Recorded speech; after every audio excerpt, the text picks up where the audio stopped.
Hola amigos, un día más estamos aquí en la tertulia de amigos en Radio Solidaria y Solidaria Televisión. Contamos hoy con la presencia de Miguel Díez. Miguel, bienvenido. Bien hallado, Ramón. El Evangelio, bueno, también en el Antiguo Testamento, pero sobre todo en el Nuevo, y la acción de la Iglesia, uno de los énfasis más importantes que había en la Iglesia primitiva era el cuidado de las personas con problemas, pobres y personas con necesidades sociales, ¿no? Luego la Iglesia se desvía de ese camino y se centra más en los temas filosóficos, quizá por la línea griega, ¿no? Platónica. Eso es, de buscar academizar, ¿no? la Iglesia. Y uno de los grandes conflictos o traumas que tiene la Iglesia es que quiere ser más conocedora, ¿no? De alguna forma volviendo al primer problema que tuvo la humanidad, que fue irse al árbol de la ciencia del bien y del mal, ¿no? Pero cuando empieza nuestro ministerio, el llamado principal fue precisamente ese, el de ir a tratar con las personas necesitadas. El Evangelio realmente sirve para todo el mundo, pero especialmente para aquellas personas que andan en dificultades, ¿no? Claro, cuando un fariseo de estos buscadores de conocimiento, ansiosos, insaciables, pero hipócritas, le pregunta a Jesús, Maestro, ¿qué he de hacer para alcanzar la vida eterna? Y Jesús le dice, bueno, ¿tú cómo lees, cómo interpretas? Y entonces, pues él que conoce el resumen de la Torá en los 2 mandamientos, pues dice, amarás al Señor tu Dios con todo tu corazón, con toda tu alma, con toda tu mente, con todas tus fuerzas, y al prójimo como a ti mismo. Y Jesús le dice, pues ya está, haz eso y vivirás. Pero como no lo hacía, pues quiso escabullirse. Y tú fíjate, qué pregunta le hace Jesús, ¿y quién es mi prójimo? Hay que ser pues obtuso, yo no sé qué, oscuro o bueno, pues insensible para no saber quién es su prójimo, que la palabra misma lo dice, próximo, ¿no? Y es amar al próximo para empezar, pero es amar al semejante, a los demás seres humanos, ¿no? Y entonces Jesús le cuenta la parábola del buen samaritano, ¿no? Que yo hace pocos días testifiqué en un juzgado, ¿no? Que tuve que estar, bueno, pues de cuál fue mi llamado y el llamado de este ministerio, ¿no? Pues como yo había sido un adicto y el Señor me liberó, pues con esa parábola me desafió totalmente, ¿no? De ir al malherido o al más dañado por el pecado, porque la parábola es que un hombre descendía de Jerusalén a Jericó, es decir, que bajaba de la montaña. Iba del sitio santo al sitio de la perdición, del pecado, al lugar del pecado. Al lugar del pecado. Jericó era el símbolo total de la putrefacción. Y en el camino, pues sales de la gracia, sales de la protección, le asaltaron los bandidos, que simbolizan a los demonios, ¿no? Le apalearon, lo dejaron medio muerto, ahí tirado. Y aquí que un sacerdote que también iba a Jericó, que era la incógnita que iba, estaba prohibido para él, pues lo vio y pasó de largo. Y también después un levita, de estos cabezones conocedores y los principales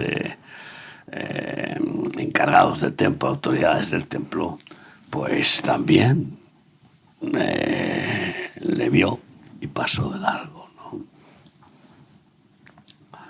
No iba a Jericó, pero no sé si fue a echar un vistazo, porque yo qué sé, la curiosidad, ¿no? El morbo. Lo cierto es que después vino un samaritano que no iba a Jericó, pero que tenía que pasar por allí. Vio al malherido se movió a compasión y fue a él y le curó las heridas, primero con aceite, símbolo del amor, la misericordia, porque con misericordia y verdad se corrige al pecador. Primero la misericordia, la compasión de ver al que sufre, aunque sea porque lo merece, aunque sea por consecuencias malignas, ¿no? Y después le echó el vino, que desinfecta las heridas, que es símbolo de la sangre de Cristo, del gozo, de la salvación y del perdón de Dios.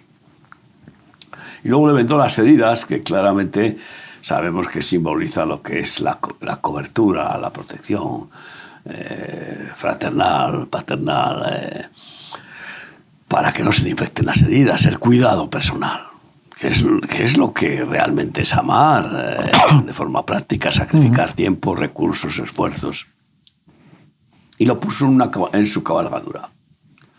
Él tuvo que ir andando para poner al malherido en la cabalgadura tumbado. Se bajó de su burro para que fuera otro. Para que otro fuera, y eso significa, bueno, en aquel tiempo además la cabalgadura valía más que un Mercedes hoy. Es decir, que sacrificó su economía, sus recursos, su tiempo, y se humilló porque ir andando para llevar a un desconocido malherido. Y lo lleva a un mesón y le dijo al misionero, toma, encárgate de él, cuídamelo, toma todo este dinero, que no le falte de nada. Y si algo te debo cuando venga por él, te lo pagaré. Ese mesón, pues a mí me llamó la atención. Yo comprendí que el Señor nos desafiaba a abrir mesones del buen samaritano, ¿no? Y como, pues, ecónomos y ayudadores y siervos de Dios y del prójimo. Y entonces, después de eso, Jesús le pregunta al fariseo, bueno, ¿quién de los tres obró bien? Fue el prójimo. Y dijo el que fue el prójimo, el buen prójimo, el prójimo, pues el que le ayudó. El que se movió a misericordia. El que se movió a misericordia. Pues ve tú. Y es lo mismo. Y es lo mismo. En realidad, has dicho que es una de las cosas principales. No, es una de las cosas indispensables, inseparables de la fe. El amor. La fe sin obras de amor está muerta.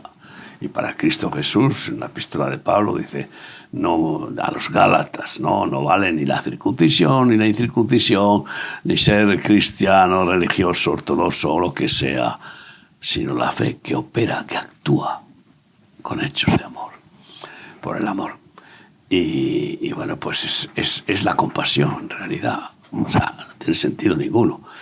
Y ahí es donde yo hice un énfasis muy, muy fuerte con respecto a una justa crítica a Lutero, ¿no?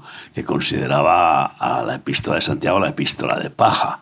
Y en esa epístola se dice que la fe sin obras está muerta, ¿no? Y también la definición más perfecta que nadie puede imaginar del amor, que está en primera de Corintios 13, ¿no? Si yo tuviera lenguas y humanas y angélicas y no tengo amor, soy como metal que resuena, que chirría, que es insoportable, ¿no?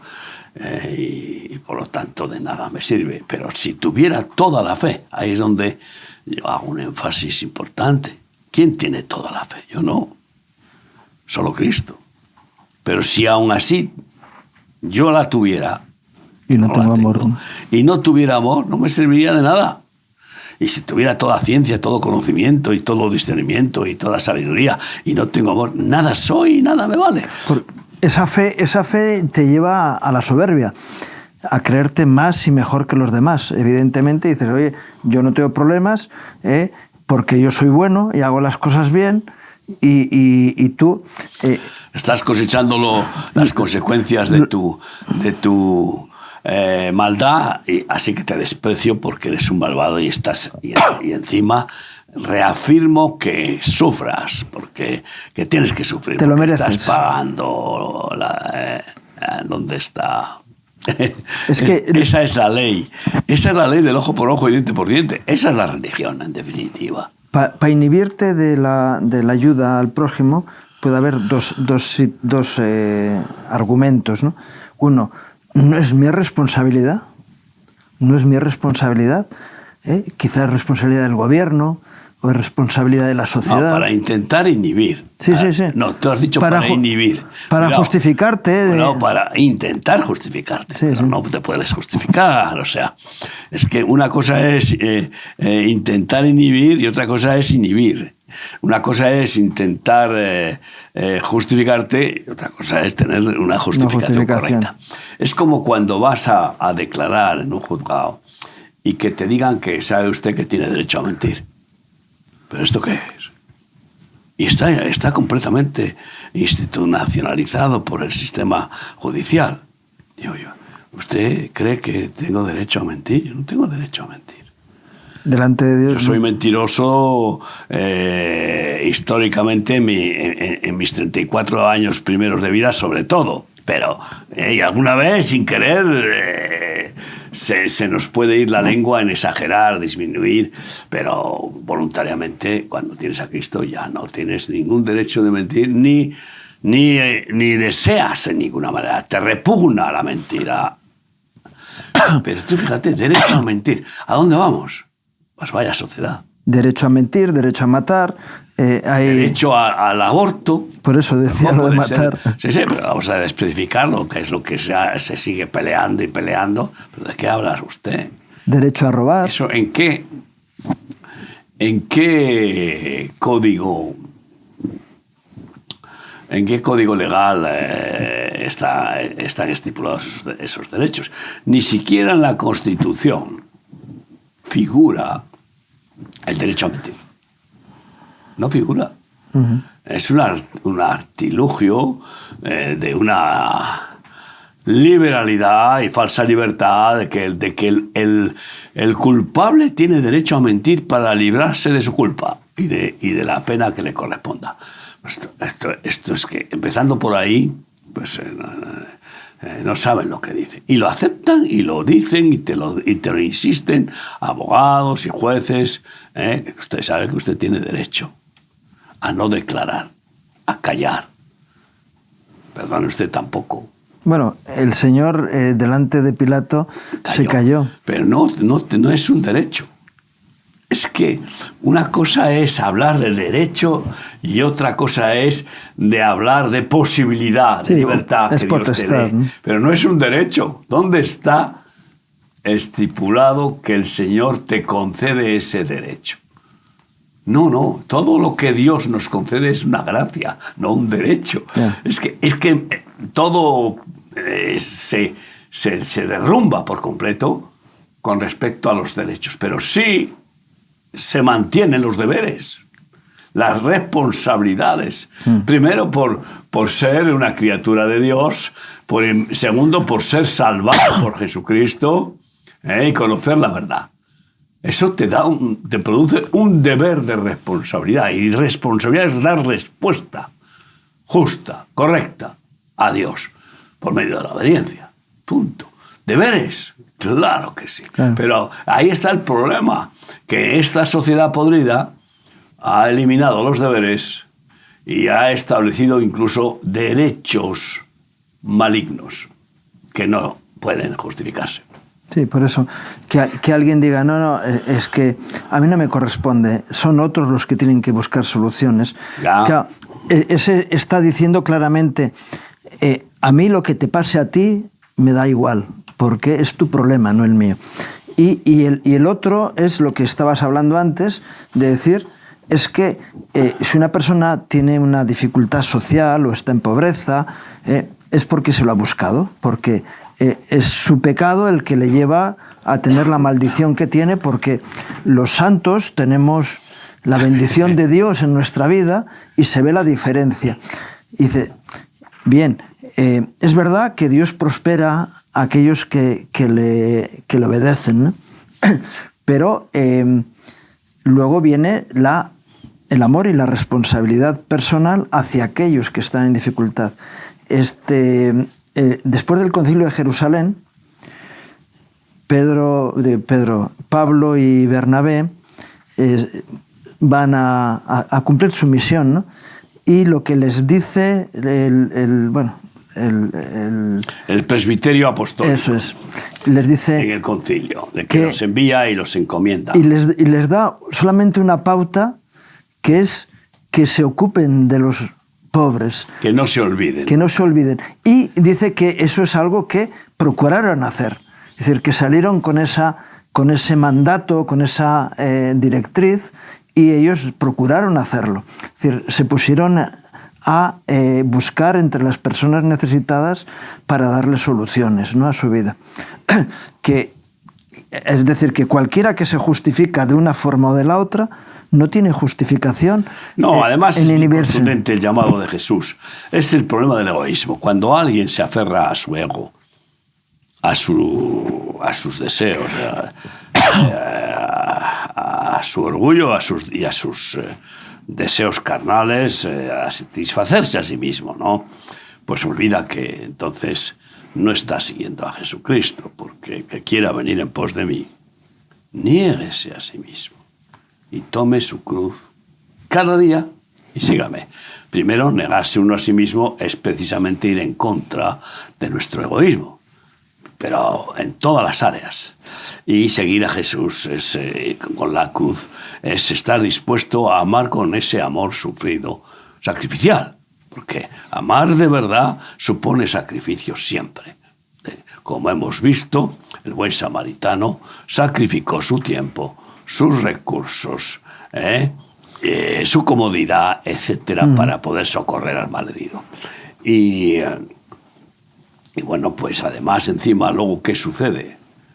Que el que entra en esa praxis por la gracia, porque si no seguirá siendo un egoísta, si no tiene la gracia, primero, de la circuncisión del prepucio, del egoísmo, del corazón, pero después, si entra en esa praxis del amor de Dios, es que disfruta. Disfruta con más que un burro en un patatal, siendo instrumento de compasión y de amor a Dios. Y es lo que vemos en los voluntarios que vienen. Pues vienen muchos de ellos, pues bueno, por hacer una especie de turismo de piedad, ¿no? O de bondad, pero luego muchos vuelven diciendo: yo he sido más bendecido, claro, siempre, ayudando a los necesitados que ellos, ¿no? Porque he podido disfrutar de ver cómo ha sido valiosa mi dedicación. Especialmente los cirujanos que venían voluntarios a Burkina y que, bueno, pues hicieron en una de esas etapas más de 1000 intervenciones quirúrgicas, ¿no? Yo recuerdo un médico de estos que decía: mira, yo llevo toda mi vida dando testimonio de mi fe en mis compañeros dentro del estamento médico, sobre todo cirujanos y gente así. Hay mucha gente que es súper atea, porque, porque enfrentan la muerte, enfrentan situaciones importantes, ¿no? Y él decía: mira, nunca he conseguido mover el corazón de mis compañeros hasta que les he estado hablando de lo que me ha ocurrido en África. Y eso les ha conmovido. Posiblemente el ver los ojos encendidos al contar esos testimonios, y que en el tema médico quizá eran de menor nivel que los que estaba haciendo en Barcelona. Pero al ver el entusiasmo de él en ese testimonio que estaba dando de lo que le había ocurrido en África, conmovió a compañeros y pudo dar un testimonio real de la fe. Esa es la experiencia del cumplimiento de la veracidad de la palabra de Dios. Como dicen Hechos de los Apóstoles, más bienaventurado es dar que recibir. Entonces, tú tienes la gracia, el privilegio, las posibilidades de dar de tus recursos por amor. Y el que los recibe, pues fíjate tú, si es bendecido, porque se los necesita incluso a veces a muerte. Sin embargo, eres tú mucho más bendecido, triplemente dichoso y bendecido, eso es ser bienaventurado, claro, por haber tenido esa oportunidad, Hacer el bien es una gracia, es participar de la naturaleza de Dios. Exacto, ¿no? Yo os comentaba hace poco de que llegamos a la comunidad y había un coche embarrancado con 4 personas que no podían sacarlo y nos pidieron ayuda y fuimos, claro, a ayudarles, ¿no? Y entonces recordé a un sabio rabino que decía: el día que yo voy a la cama sin haber hecho un bien a alguien, me parece un día perdido. Y es que el justo da y no detiene su mano de dar. El justo solo busca hacer el bien. Es como, bueno, una santa adicción, un anhelo, un deseo de sacrificar para poder salvar, libertar, sanar, socorrer al prójimo.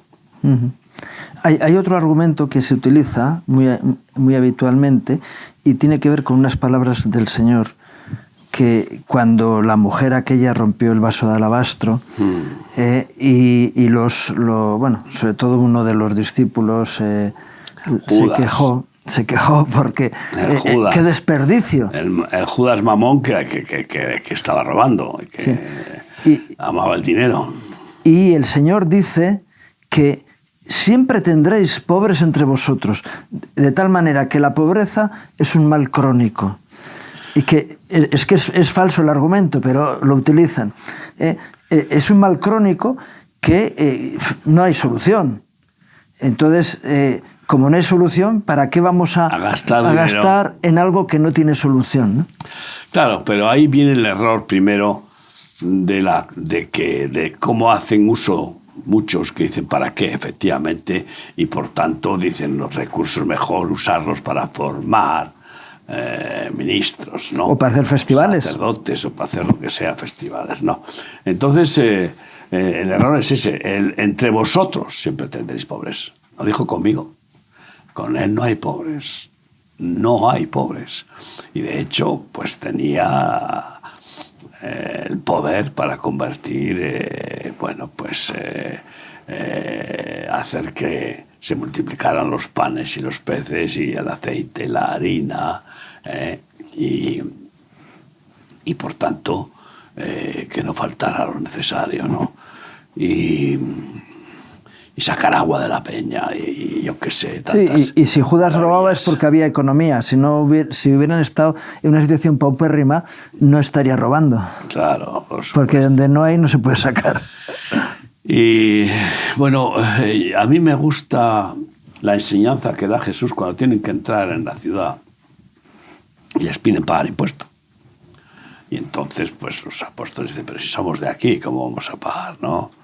Ese nacionalismo, ¿no? Y entonces Jesús dijo: dad al César lo que es del César y a Dios lo que es de Dios. No quiso eludir. Podía haberse colado, pero no quiso. Y entonces le dijo a Pedro: ve y pesca un pez y ábrele la boca. Y ahí hallarás un estardero. Y es justo lo que valía pagar el impuesto de los hermanos que iban con Jesús y él. Entonces, ¿qué es eso? Pues para mí es una enseñanza. En las relaciones públicas, de evangelizar, provocando las conciencias, moviéndolas a compasión, es llevarles al punto de que abran la boca y que prometan, que estén dispuestos a apoyar. Luego muchos prometen y no cumplen.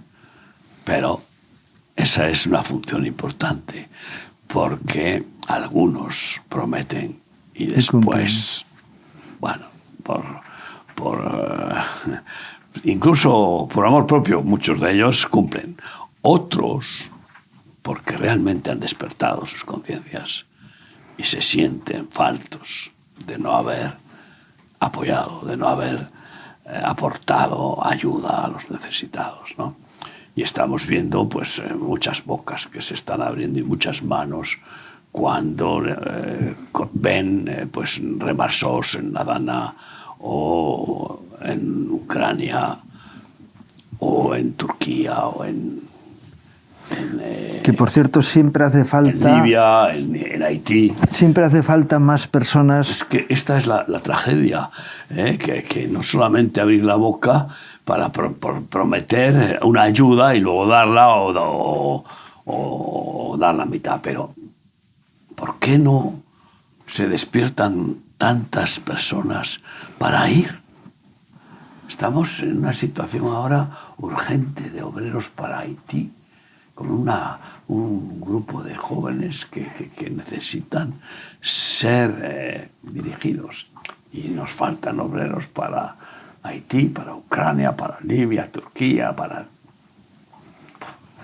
ahora para Valencia.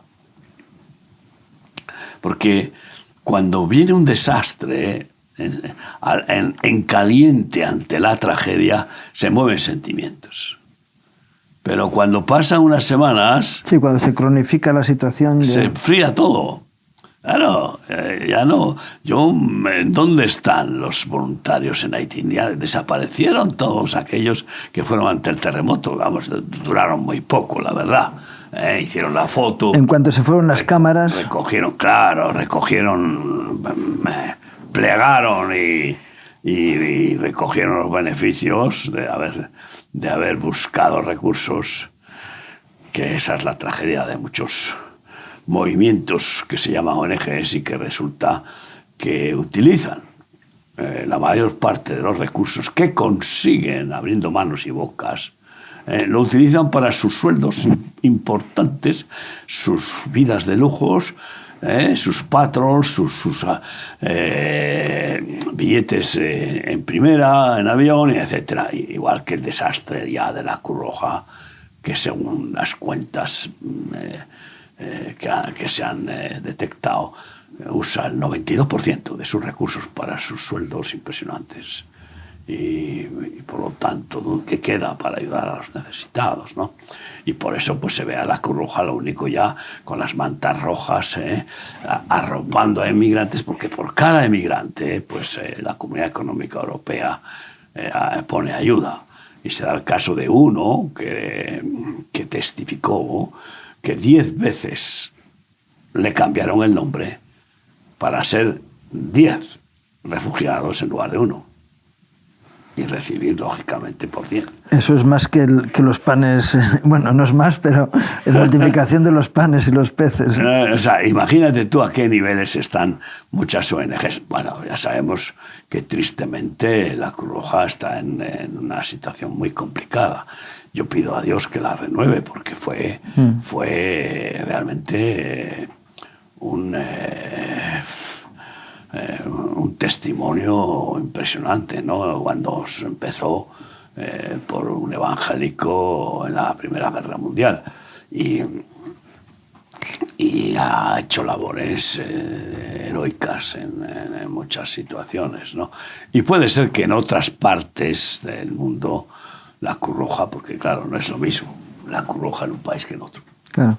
Puede ser que sigan en una integridad y por lo menos manteniendo el sentido de su existencia. Yo el otro día hablaba con nuestro responsable en Suiza, que es el país donde nació la Cruz Roja y donde está la sede central, ¿no? Sí. Digo, por un tema de proyectos y de cosas nuestras, dice, oye, pues vete a la central de la Cruz Roja, que la tenéis allí en Suiza. Me dice, es verdad. Dice, bueno, para ver cómo hacen ellos con Turquía y con tal. No, es que ahí está la media luna roja, que eso es otra situación diferente, pero dices, todavía en el núcleo de la Cruz Roja habrá algún fuego encendido de alguien honesto que quiere hacer las cosas pues yo creo movido a misericordia. Habrá de aquellos que en lugar de hacer el servicio militar van a la Cruz Roja a hacer el servicio social, algunos, o de algunos voluntarios que en el fondo están hartos de fichar en un trabajo monótono, insípido, al que no aman, y que han despertado a ese romance del buen samaritano en cierta manera, aunque sea de forma humanista. Sí que habrá. Y luego, pues incluso, yo tengo un nieto, digo, mi hijo que hizo el trabajo, el servicio social en la Cruz Roja en lugar de ir a la mili, porque pudo optar. Y bueno, y estuvo contento y le sirvió Claro. de práctica, ¿no? Claro, estamos hablando hace muchos años. Esto ha cambiado mucho. Pero puede ser siempre que el Señor tenga alguno. Un remanente, dice la palabra. Y que después, ¿no?, ahí, en ese servicio, pues lo despierte y salga huyendo. Porque si ve esos abusos y esas igual que pasa con médicos, bueno, hay dos grandes asociaciones, Médicos Mundi y Médicos Sin Frontera, ¿no? Y hay gente honesta, pero sigue habiendo, hay mucha corrupción en otros estamentos. Sí, hay. El Señor tiene siempre lo que es... considera los candidatos, ¿no?, a ser escogidos oportunamente. Los tiene esparcidos y los va tomando conforme a la oportunidad o como quiere, ¿no? Y bueno, pues... Ayer en una reunión surgió el comentario: Dios nos libre de acabar como está la Cruz Roja, por lo menos en España, ¿no? De ser... contaminados con el sistema, ¿no? Y bueno, asimilados. Hubo una exhortación en ese aspecto, de decir, oye, mantengamos nuestro principio fundacional. ¿Nuestra identidad? ¿Cuál es nuestra identidad? ¿Somos nacionalistas vascos, catalanes o españoles? No. Nuestra identidad es que somos hijos de Dios en Cristo Jesús. Y esa es la máxima identidad del ser humano. A partir de ahí ya, ¿qué más puedes pedir? Y como hijos, además, de Dios, pues resulta que Él es el Rey eterno, y nos hace príncipes, sacerdotes y reyes en su reino, y nos enamora de su obra, su reino y su justicia. Nos apasiona y nos constituye embajadores del Rey y del reino. Ese es el tema. Y no hace falta más que ceñirse a esa identificación. Hay un refrán español, bueno, no sé, en otros países imagino que estará igual, que es que el ladrón se cree que todos son de su condición, ¿no? A veces cuando vamos a algunos países nos dicen, ¿ustedes a qué vienen aquí? ¿A qué vienen aquí? Vienen a establecer un sistema religioso, una sucursal. Vienen a montar una sucursal de su ONG que se implante en este lugar. ¿Ustedes a qué vienen? ¿Cuál es el propósito de estar ustedes en este país? ¿Alguna vez has tenido que responder a algún presidente de algún país esa misma pregunta, ¿no? Bueno, ¿a qué vienen y hasta cuándo van a estar aquí, no? Sí. Bueno, en concreto, por ejemplo, cuando llegamos a Argentina, pues nos reunió el Sanedrín evangélico, ¿no? Y de un grupo de pastores, pero ¿a qué venís acá? Aquí no, en España pues estáis haciendo un buen trabajo con drogadictos y tal, pero aquí no tenemos problema, ¿no? Y lo que hay se encargará el gobierno de resolverlo, ¿no? ¿A qué venís? Entonces llegó un punto en que dije, pues será que Dios nos trae aquí, porque si no hay el problema de la drogadicción lo va a haber, y no porque nosotros lo traigamos con nosotros, como incluso... precisamente en Argentina nos acusaron de eso. Nos acusaron de eso, y bueno, ¿para qué vamos a recordar esa actuación de envidia? Porque no pudieron meter mano y controlar lo que no se puede controlar, un mover del espíritu. Y entonces, efectivamente, pues... con la decadencia kirchneriana de Argentina, con esa corrupción y con esa babilonización premeditada de las instituciones y del país, pues empezó a desatarse la droga de una forma repugnante, porque además estos gobiernos corruptos acaban en esa corrupción y en esa codicia desenfrenada incluso pactando con el narcotráfico, ¿no? Y allí sí que, vamos, era evidente, y como lo sigue siendo en países de América Latina. Y entonces, pues bueno, luego, pues claro, dijeron que estos han venido proféticamente aquí, ¿no? Pero en Guatemala fue de otra forma. Pudimos comprar un seminario católico pues, de forma milagrosa, porque necesitábamos, con 60 habitaciones, necesitábamos un lugar muy grande para recoger, sobre todo, a enfermos terminales y ancianos que se morían por las calles. Teníamos ya hogares para niños y teníamos... y el presidente del país, que era evangélico, pues nos citó a su palacio a cenar. Y cenamos con él y con su mujer, doña Magda de Serrano, no se me olvidará. Y bueno, para que contáramos por qué habíamos ido a Guatemala. Y entonces, cuando le hablamos de que habíamos comprado ese seminario, dijo, ay, pues yo quiero verlo. Porque claro, la Iglesia Católica le atacó, bueno, ferozmente, ¿no? Y entonces fuimos al seminario y allá, pues desde la azotea, mirando y hablando. Bueno, ¿hasta dónde queréis llegar? ¿Hasta dónde queréis llegar? Porque claro, ya teníamos centros de rehabilitación de drogadictos, hogares para niños, ya había empezado la primera etapa de un colegio para niños, ahora tenemos 3, pero...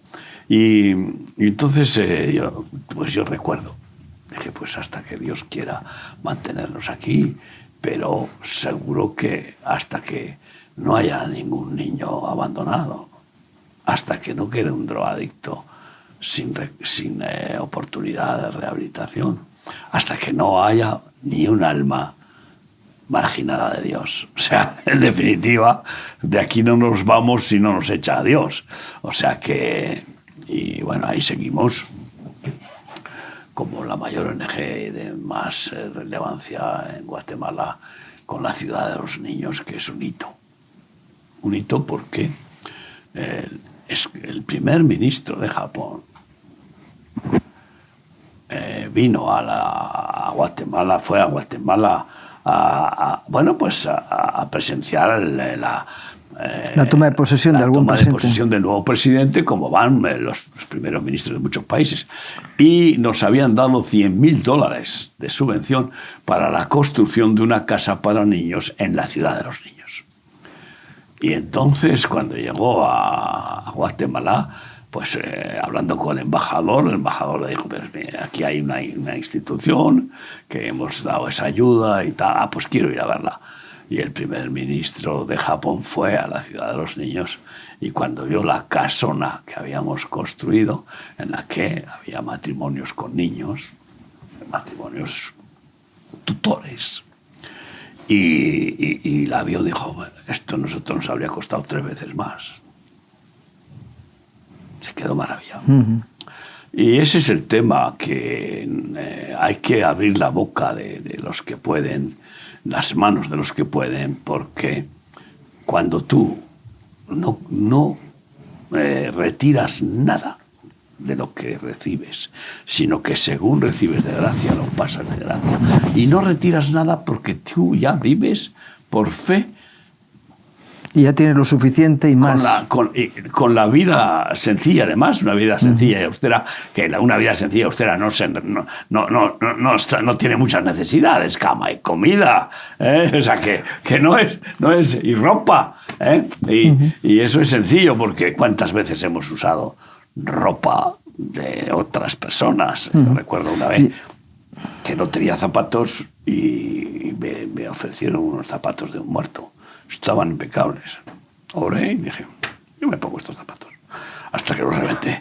Pero por decir algo, ¿no? Porque es que ese es el tema, es cambiar de objetivos, de prioridades, y dejarse de melindradas y de vanidades, ¿no? Y de pues despilfarros y de luego es curioso que todos esos despilfarros dañan la salud física, la salud mental y la salud espiritual de los que los practican.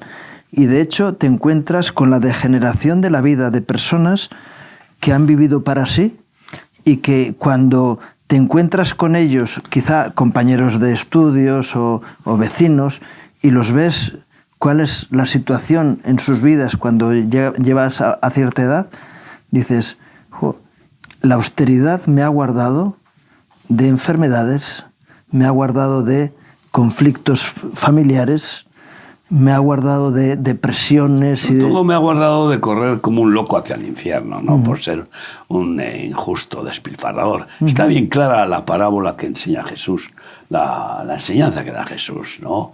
Si el grano de trigo no cae a la tierra y no muere, se queda solo. Si muere, lleva mucho fruto. Y es una vida fructífera en todos los sentidos, con frutos además divinos que no hay manera de conseguirlos, o sea, son regalos de la naturaleza divina, ¿no? De amor, gozo, paz, etc. Entonces, que no tiene precio. Vamos a ver cuánto habría que pagar para comprarlos. No hay posibilidad. Y se queda solo. Y entonces, claro, se dan cuenta de que cómo aumenta el número de personas que viven solas, que se suicidan o que se mueren en un piso y nadie se preocupa y pasan a lo mejor 3 meses y ahí está muerto, ¿no? Entonces son personas que han vivido para sí mismas y que han enseñado a los hijos a amar el dinero como ellos, y los hijos ya cuando ya se han independizado totalmente y que van a lo suyo, pues ni se preocupan. De a ver si se muere ya una vez, ¿no? Y me llevo la herencia, ¿no? Eso cuando si les lleva a una residencia de ancianos están pendientes a ver, ¿no? Pero bueno, es triste. El egoísmo es un remolino en el alma del hombre que se lo traga todo y se traga a sí mismo. Y el egoísta no se da cuenta de que acaba haciendo de su cuerpo la tumba de su alma.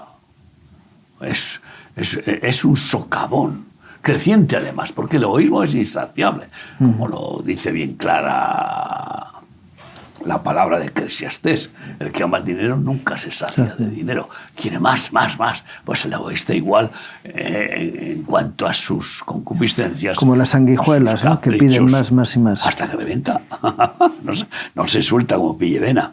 Y bueno, pues líbrate de ti mismo. Eso, en realidad Jesús vino a darnos la libertad del alma, de la vieja naturaleza heredada de Adán y Eva, que es ese ego con orgullo, con codicia, con concupiscencias carnales, de que buscan saciarse sin escrúpulos, ¿no? Y nos liberta, y si elijo libertades seréis verdaderamente libres. Eso le dice a unos judíos que se creían, como tú has dicho al principio, ¿no? Se creían santos, buenos. El que dice, si permanecierais en mi palabra, seréis verdaderamente mis discípulos y conoceréis la verdad y la verdad os hará libres. Y a nosotros nos dices esto, que nos llamas esclavos. Pues claro que sois esclavos de la religión, de la peor esclavitud, pero sobre todo de vosotros mismos. Porque el que practica el pecado, esclavo del pecado es. Y el pecado nace del ego. Ahí es en donde Satanás inyecta, ¿no? Empezando por la mente y después pasa al corazón. Y bueno, pues... pero si eligos libertades, seréis verdaderamente libres del pecado. Porque cualquiera, con sencillez, que analice qué pecado es bueno, qué pecado merece la pena. Es que es tan sencillo, ¿no? Y sin embargo, ¿qué bondad podrías suprimir? Podrías decir que es mala. ¿Qué compasión, qué misericordia, qué amor, qué sacrificio, qué generosidad puedes eliminar? Imagínate, Pedro diciéndole al Señor que no muriera. Y le dice, apártate de mí, Satanás. ¿Me estás diciendo que yo deje de amar a muerte? Tú no sabes lo que es, a lo que he venido a este mundo. He venido a mostrar mi amor a muerte, ¿no? Por eso al joven rico le dijo que renunciara a sus riquezas, pero no quedó ahí, sino que le dijo, y ven y sígueme. Sí, vende todas tus propiedades, dáselo a los pobres, todo lo que tienes, y dáselo a los pobres. Y ven es y importante, porque muchos quieren usar la parábola y dásela a la institución, ponla en mis manos, que yo soy el pastor de la iglesia, que yo... ¿Tú sabes cuántos pastores han casi como hipnotizado con unos proyectos ilusorios? Yo conozco algunos que hicieron que sus feligreses vendieran sus propiedades o las hipotecaran. Y bueno, es terrible. No quiero mencionar de que alguno... bueno, entonces... no, dáselo a los pobres. Dáselo a los pobres. Yo por eso practico y enseño que nosotros, como siervos de Dios, las manos limpias, no tocar dinero. No, si nos dan ofrendas, que nos las dan inmediatamente delante de los donantes al administrador. Mire, no, le agradezco su ofrenda. Yo, para mí, no quiero nada, porque vivo confiando en que Dios me da el pan de cada día y la cama, y la ropa, y la paz, que es lo que más me importa para poder dormir bien, ¿no? Y por tanto, pues claro que pido recursos, pero nunca para que sean administrados, ni siquiera directamente por nuestras manos, ¿no? Y qué bueno tener a diáconos llenos del Espíritu Santo para que hagan esos trabajos de distribuir los recursos, los alimentos, etcétera, como hicieron los apóstoles. Luego es tremendo ver el resultado de esa entrega, ¿no? Vemos por todo el mundo personas que fueron rescatadas de situaciones imposibles, de cárceles de las que no podían salir, y hoy te los encuentras con una dignidad impresionante, siendo ejemplos de vida para otros que vienen detrás, ¿no? Vemos nuestros pastores en África son un ejemplo tremendo, ¿no? De personas que fueron rescatadas de una vida sin solución, sin posibilidades de ningún tipo. Muchos de las cárceles y otros, por supuesto, muchos de las drogas. Sí, y algunos de las iglesias también. Menos, pero bueno. Hay alguno que salió de una vida religiosa y que han... una vida religiosa insípida, rutinaria. Se enamoraron, ¿no?, de la obra social. Se enamoraron del sufrir. Santos masoquistas por amor a Dios y al prójimo, ¿no? O sea que el amor es sufrido, pero es que el amor es maravilloso. O sea, que produce satisfacción. Mejor sufrir que no amar. y sufrir por amor es un privilegio de una heroicidad santa, ¿no? Y bueno, desde aquí, pues a los que nos están escuchando, nos gustaría hacerles un llamado de participar como buenos samaritanos, ¿no?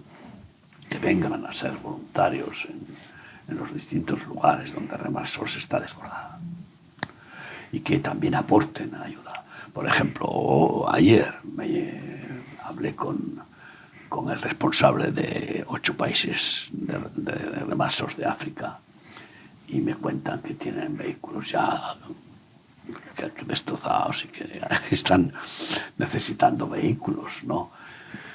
Y claro, ahora mismo nosotros estamos desbordados como para poder comprarles vehículos. Una vez tuvimos un ingreso extraordinario económico, me parece que fueron 500.000 euros, creo que fue de devoluciones de IVA, de no sé qué, bueno, fue un premio. Y resulta que fue la oportunidad de comprar más de 20 vehículos a los pastores de África y alguno de América. Entonces, ahora mismo no podemos comprarles vehículos nuevos y enviárselos, pero hay países donde les podemos enviar vehículos hasta incluso después de 10 años, que funcione, claro. Sí, que estén en buenas condiciones. Y ellos desde allí después los reparten en los demás países, matriculándolos. Entonces, pues si usted ya está jubilado y no usa el vehículo y sus hijos tienen uno mucho mejor y bueno, pues quiere hacer tesoros en el cielo, donde el orín y la polilla y ladrones no corrompen, ni minan, ni hurtan, pues dónelo y nosotros le haremos la foto y le diremos, mire, ha entrado en este contenedor y cuando llega a África, allí le harán la foto y se la enviarán de que su vehículo ha llegado allá para ser útil a los siervos de Dios, a los buenos samaritanos. Porque claro, un vehículo allí, aunque tenga 200.000 kilómetros, si está en buen uso, es un regalazo impresionante. O una moto. Hasta una bicicleta. Una vez la Comunidad de Madrid nos donó una ambulancia. Sí, no sé si seguirá funcionando. No, ya no, pero hace muchos años. Muchos años. Pero luego estaba en Ouagadougou, en la capital de Burkina Faso, y el Hospital Central, cuando tenía que hacer algunos traslados, nos pedía nuestra ambulancia para poder hacer esos traslados, porque ellos no tenían ese recurso y era una ambulancia que había sido quitada porque ya superó su tiempo de vida. No podía estar legalmente. No tienen vida, son de uso. Sí, sí. Decir, es que me gusta sí. Porque decir tiempo de vida a un vehículo no, que se suele hacer su tiempo de uso. Sí, porque que resulta que aquí había una normativa. Quitan maquinarias como fuera de uso y están fenomenales y pueden durar 15 o 20 años más. Sí, fue así. Y estuvo durante muchos años siendo servicio interno, pero también a la comunidad donde estaban, es decir, les estaba ayudando en la manera en que podían. Algo que aquí casi se quitaron un problema de encima y allí fue de mucha bendición. Ahora mismo nosotros necesitaríamos enviar una ambulancia a Libia, donde estamos empezando con levantar un hospital materno-infantil, porque las riadas arrasó y no hay servicio sanitario en cientos de kilómetros a la redonda, y nos han entregado un edificio con esa finalidad y nos han pedido. No sé cómo, el Señor sabe cómo vamos a cumplir con ese compromiso de un hospital materno-infantil. Vamos a necesitar pues sanitarios voluntarios, porque bueno, aunque contratemos a algunos del país, pero no es lo mismo, ¿no?, que vayan primero por el nivel de preparación y capacitación de Europa, que es diferente al de allí. Y qué bueno sería que pudieran empezar a formarse grupos de voluntarios que vayan 15 días a ser comadronas, a ser anestesistas o enfermeros o pediatras o lo que se va a necesitar en un ginecólogos, en un hospital de esas características, ¿no? Y bueno, pues qué bueno que aprendamos más y más a hacer el bien. Claro. Es necesario. Hay muchas personas que están pasando extrema, peligrosa necesidad. Si nosotros no pasamos de largo y nos disponemos a servirles, se pueden salvar muchas almas y cuerpos. Si pasas de largo cuando hay un moribundo y se muere, qué responsabilidad tan grande. Hasta en el Código Penal, si tú vas y eres un atropellado y no le falta de asistencia, sí, de auxilio. Puede ser es un delito, sí. Un delito de falta de auxilio. Pero que será bueno, Santiago dice de criminalidad. Santiago dice que el que sabe hacer lo bueno y no lo hace, le es contado como pecado, ¿no? Entonces, no, yo no he hecho nada, no has hecho lo que tenías que hacer porque se te dio la oportunidad y miraste a otro lado. De hecho, Jesús enseña en Mateo, ¿no?, 20 y tantos, que en el juicio a la final a las naciones el Señor dirá: venid, separará unos de otros y dirá a unos: venid bendito de mi Padre, porque cuando tuve esas necesidades diferentes me ayudasteis. Y ellos responderán diciendo, ¿cuándo hicimos esto? ¿Cuándo hicimos esto? Pues cuando hiciste a uno de estos pequeñitos, a mí me lo hicisteis. Y al otro grupo le dice, sin embargo, tengo contra vosotros que cuando estuve desnudo, hambriento, en la cárcel, enfermo, pum, pum, pum, pum, todas las necesidades que podemos, o siendo víctima de violencia o lo que fuera, ¿no? Tuvisteis la oportunidad y mirasteis para otro lado. ¿Cuándo hicimos esto, verdad? Pues, ¿cuándo no te socorrimos? A ti. No recordamos, pues, ¿no? Claro, a ti. Pues cuando no lo hicisteis a uno de estos pequeñitos, a estos que no os podían devolver el favor, a mí no me lo hicisteis. Y ir al fuego eterno, ¿no? Al lugar del juicio, porque tuvisteis oportunidad de hacer el bien y no lo hicisteis, ¿no? Y el perjuicio puede mostrar, mira, pudisteis salvar a este niño y se murió de hambre. Y encima la gente culpa a Dios. ¿Por qué permite que los niños se mueran de hambre? Porque tú tenías la solución. Nosotros lo permitimos, ¿no? Es el momento, yo creo que para que podamos aprovechar a presentarles Remar Pan. Remar Pan lleva funcionando muchos años, pero claro, todavía no tiene suficientes padrinos de niños, apadrinamiento de niños. Y ahora, con la situación que se ha planteado en Ucrania, por ejemplo, miles de niños ucranianos se han quedado huérfanos. Ya hemos iniciado, yo no sé si estará ya funcionando, un colegio de huérfanos para darles cama, comida y estudios en Ucrania. Pero miles de niños en Turquía, en Libia, etcétera, se han quedado huérfanos.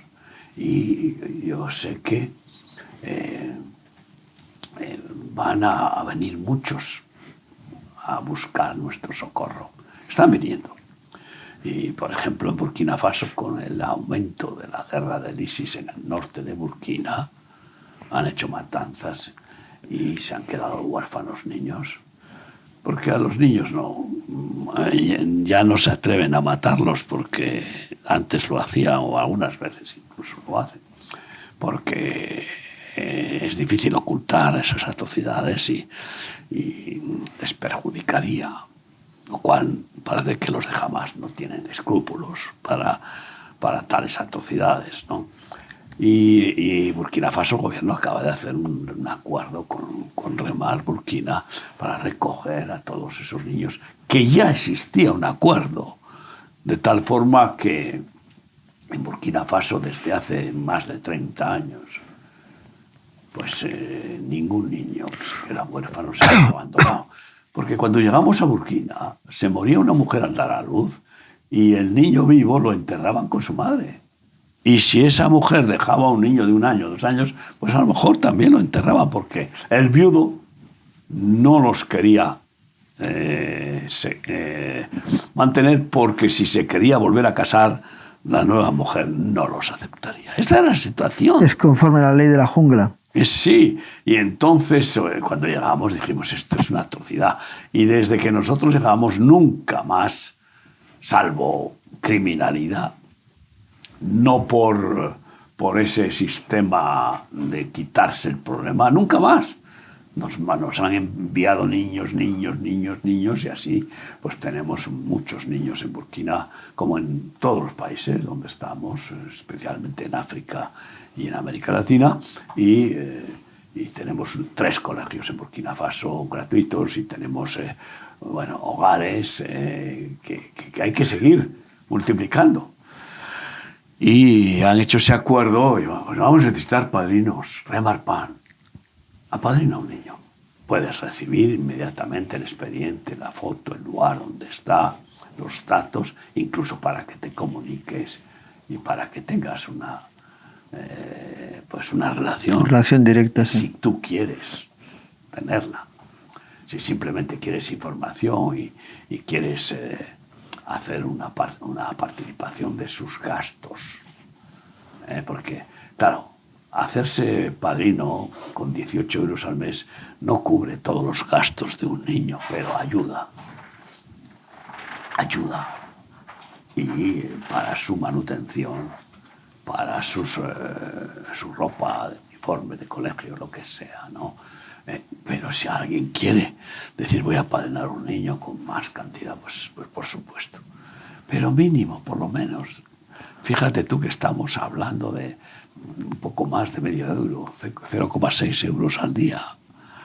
Eso es más o menos la cuota de apadrinar a un niño. Por favor, danos la grata respuesta de que hoy has escuchado este programa y que has tomado conciencia como buen samaritano y que quieres apadrinar 1, 2 o 5.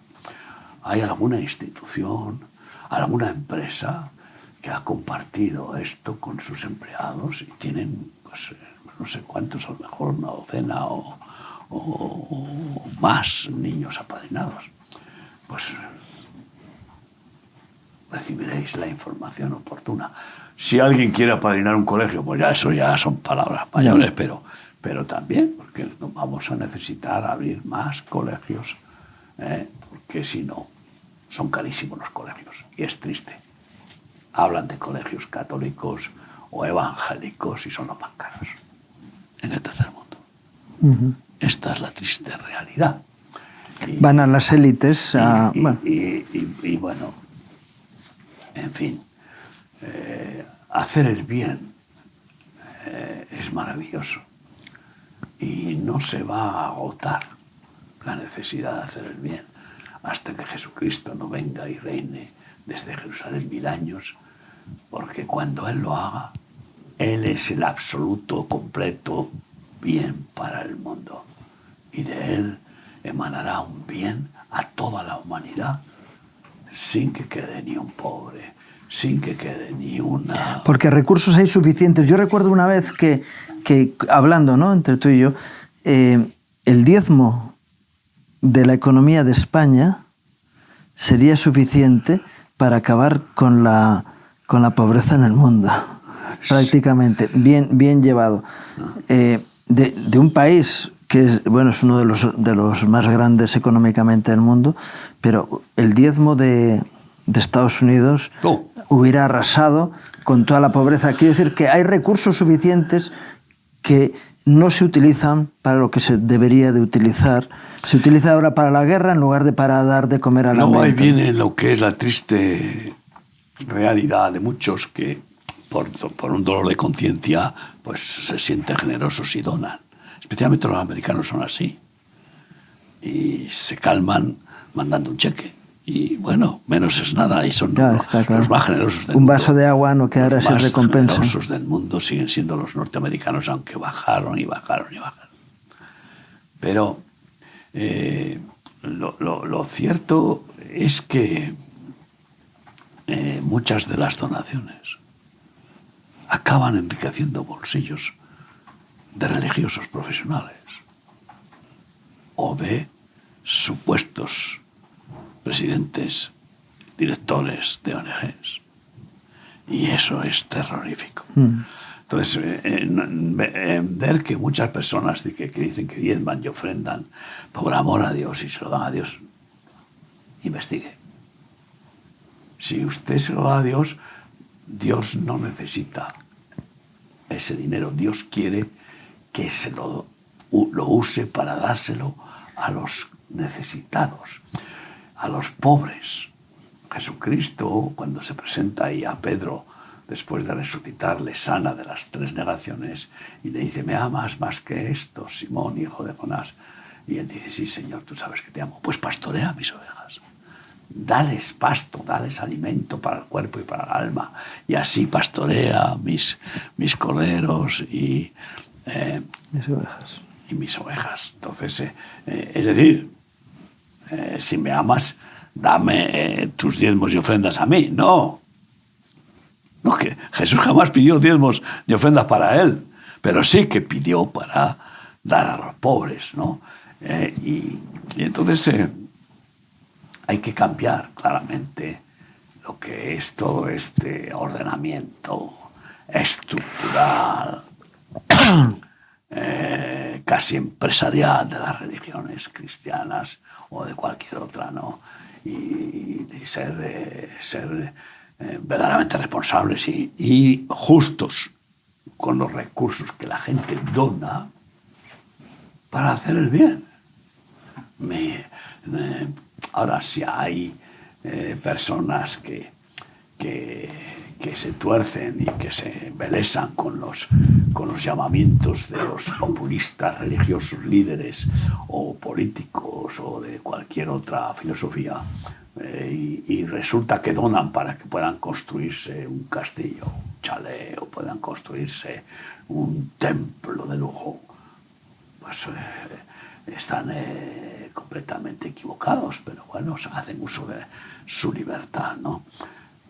Dar con discernimiento, dar con justicia, eso es lo que quiere Dios, pero hay que dar sin duda, y hay mucho bueno que se puede hacer con poco. Muchos pocos hacen mucho. Ese es uno de nuestros lemas. Apadrina un niño, apadrina un colegio, dona un vehículo o una moto, una bicicleta, o dona lo que no usas. Sencillo. Y o tienes una casa vacía, cédela para que puedan alojarse personas que no tienen dónde estar, qué sé yo, pero empieza a cambiar el chip. Despierta en tu conciencia de que la vida es corta y de que solo el Señor mirará a los que participan de su compasión, de su misericordia. Sí, hablando de pan, hay una página web donde está toda la información, que es sencillo, es pan, el pan uno enseguida se acuerda, .remar.org. Y ahí tienes toda la información necesaria para contactar o para ver lo que se está haciendo con los recursos correspondientes. Pues oremos. Vamos a orar, sí. Claro que sí. Señor, y queremos darte gracias por habernos dado el privilegio de poder ser utilizados para ayudar al prójimo. Señor, no salía de nuestro corazón, sino que salió del tuyo. Señor, y nos has dado la oportunidad de ir viendo el fruto de la compasión en tantas vidas transformadas. Gracias por todo ello. Hoy te quiero pedir, Señor, por aquellos que no han tenido el privilegio de poder participar, Señor, de las buenas obras que tú has preparado. Señor, para que tú despiertes corazones y muevas vidas para que no solamente den una cantidad económica, sino que puedan dar su corazón para servir en beneficio de aquellos que lo están pasando mal. Señor, por medio de tu Espíritu Santo, mueve vidas, mueve corazones, para que la obra social en el mundo, Señor, pueda ser fortificada, fortalecida por hijos tuyos que estén dispuestos a darse y a dar sus vidas en beneficio de otros. Te lo pido en el nombre de Jesús. Amén. Amén. Bueno, y gracias, Miguel, por este tiempo. Siempre a Cristo y a ti y a estos medios. Y gracias a ustedes por acompañarnos un día más en este programa, deseándoles que Dios bendiga sus vidas, sus familias, sus trabajos, que Dios les bendiga.